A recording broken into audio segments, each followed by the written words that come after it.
මෙන්න මේ 5 ගන්නවා. 5 වර්ගය කියන්නේ 25යි. ඒක ලියා ගන්නවා අගින්. ඊට පස්සේ මේ ඉස්සරහා තියෙන සංඛ්‍යාව ගුණ කරනවා එයාට වඩා එකක් වැඩි අගේ. තියෙන්නේ 1. එහෙනම් 1 ගුණ කරනවා 2කින්. 1 වරක් 2 2යි. එහෙනම් මෙන්න මේ 2 කියන එකනාව ගන්නවා අපි මෙයාගේ ඉස්සරහට. කවුද? 2. මෙතනත් එහෙමයි. එක ස්ථානයේ තියෙන 5 නම් 5 වර්ගය ගන්න. 5 වර්ගය කියන්නේ 25යි. තියෙන්නේ 3. 3ට එකක් එකතු කරනවා. කීයද? 4නේ. එහෙනම් 3 වැඩි කරනවා 4යි. 3 ගුණ කිරීම 4 කීයද? 12යි. මේ 12 ගන්නවා ඉස්සරහට.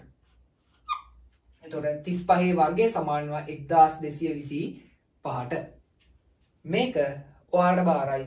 උත්තරේ කීයද කියලා බලන්න පල්ලෙහින් කමෙන්ට් එකක් දාන්න.